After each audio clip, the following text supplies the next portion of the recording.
Hello. Okay, this story is called "Playing Guitar for Kansas," so which is kind of true. And what it was I got to play guitar with John Elefante, who was one of the lead singers of Kansas, and I'll put a link in the description of this video, and you can see the whole performance. We played for a fundraising event. We did two songs. We did "Carry On Wayward Son" and "Dust in the Wind." And "Carry On Wayward Son," the video is posted. You can see that. "Dust in the Wind," I have a copy of it. I'm gonna get that posted eventually though. But on the video, I wanted to mention a couple things about it. There is a backing track with a tambourine, like a click track almost, and some rhythm guitar, and I think some keyboards. But all the guitar solos I got to play with mistakes too, and there were backing vocals too. But the drums, bass, the lead guitar, and some of the keyboards, and then John's lead singing is all live. So you can check out the video. It turned out pretty good. It was we had a couple months to prepare for it, and I was definitely nervous and spent a lot of time really trying to figure out the exact solos on the studio version. I tried to play them as close as possible to what's on the record.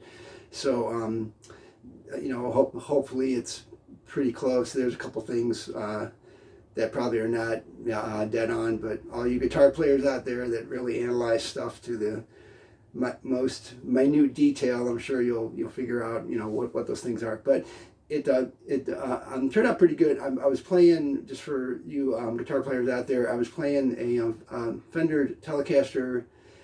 It's kind of a weird Telecaster I bought from Musician's Friend. They had a blowout sale. I think it was like $3.99. So you'll see it in the video. It's like a gold top Telecaster.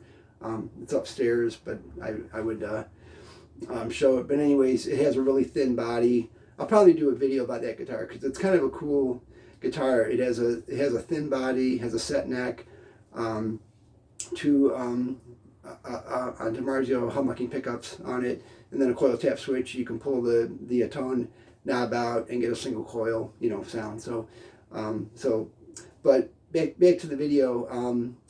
What I was using, well, I guess I'll be talking about gear some more too. So what I used in the video, I did not have an amp at all. I literally plugged my guitar into my Boss on GT6, which is over here in this gig bag here. I've had this thing for a long time, like 15 years, and it's kind of the main thing I use. I really don't use pedals at all. I just use this, and I have it set for the basic effects I use most of the time: compression, distortion, chorus, and phaser.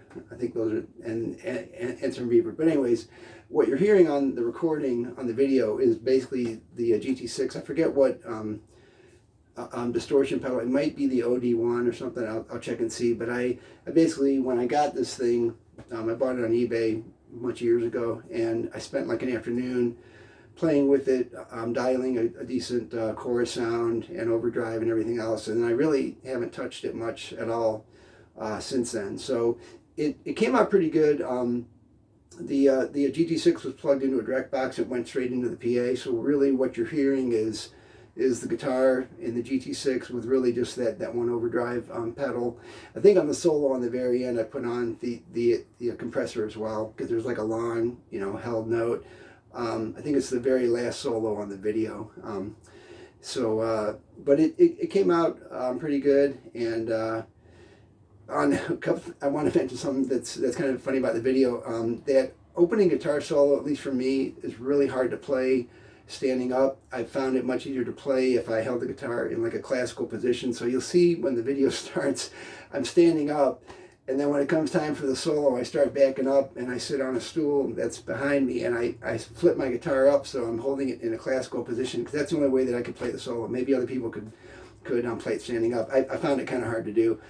But if I held the guitar in a classical style, it was much easier just to play that solo. So if you're wondering why, I sit on the stool to play that opening solo. That's the reason why. All the other solos in the song I was able to do without, I could do standing up. So, but it was really fun doing it. Pretty nerve wracking. We really just we had a rehearsal with him the afternoon of that performance, and we had spent a couple months rehearsing it. The other guys in the band, but we really just got together with him the afternoon. The event was that evening. We got together like at 4 o'clock or something in the afternoon, the day of the event, to do a rehearsal. We went through each song maybe once. I'm not sure if we even did them twice. And he said, sounds good. I'll see you guys later, and that was it. So it was really what was nerve wracking was we really had only like one shot to do it. It wasn't like we had like multiple shows or sets or whatever. We had like one chance to do Cameron Wayward Son and one chance to do Dust in the Wind, and so both of those, they turned out pretty good. All in all, probably a couple things I wish would have been played better by me, but for the most part it was pretty close. But I just want to share some of the details behind that, and just wanted to mention that if you have an event like that or something, you almost can't over prepare for it. It's probably better to over practice and over rehearse than to under rehearse.